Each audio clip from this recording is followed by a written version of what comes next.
What's up guys, this is Vince the Anomaly, and today I'm going to be reading a book for you for PS Arts. We're going to be taking a look at Yayoi Kusama, From Here to Infinity, by Sarah Suzuki, illustrated by Ellen Weinstein.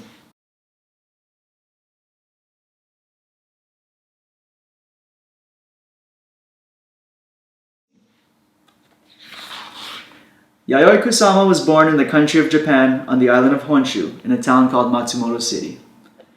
An old palace made of wood and stone overlooked a moat where swans swam. The streets were lined with little shops, and snow-capped mountains rose in the distance, swallowing up the sun as it went down in the evening.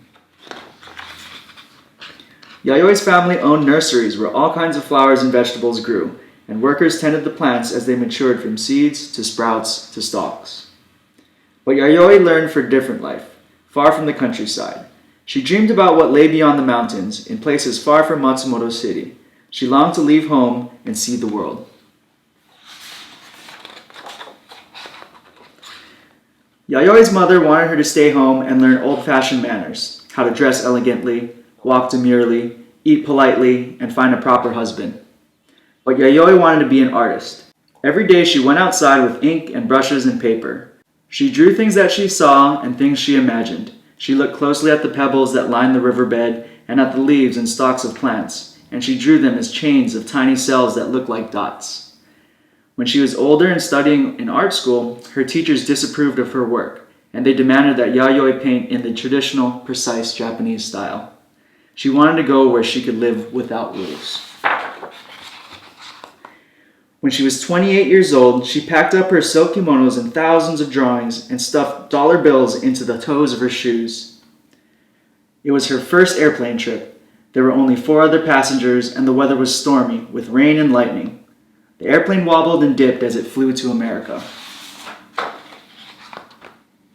In New York, Yayoi went to the top of the Empire State Building, the tallest building in a city of tall buildings.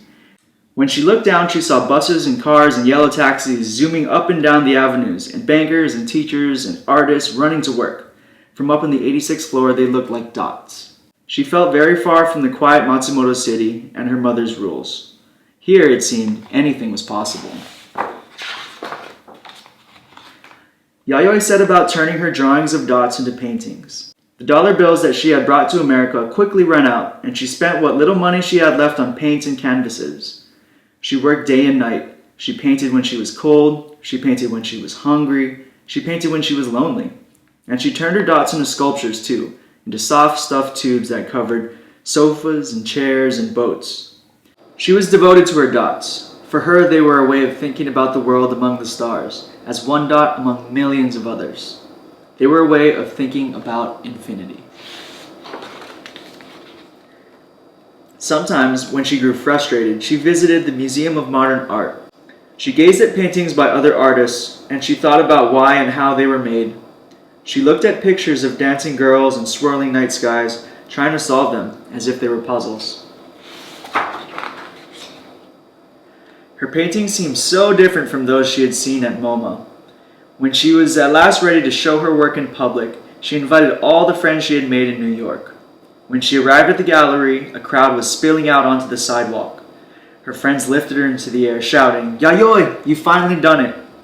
Word about her artwork spread quickly. Her friends told their friends, newspapers wrote about her work, and reporters clamored to interview her about her dots. Now she began to show them in other cities all over the United States and Europe.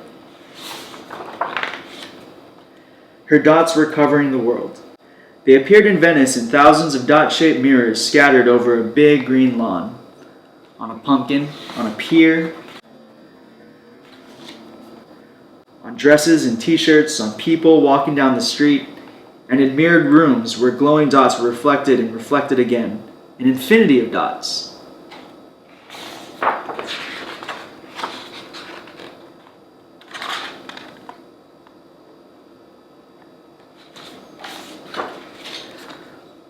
Having visited many countries all over the world, Yayoi returned to Japan. The country had changed since she left, with many different artists challenging the old traditional style, as Yayoi had been doing all along.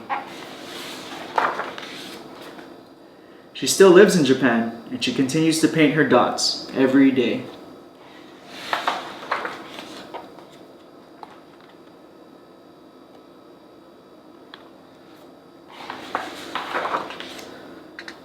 This is one of her infinity mirror rooms.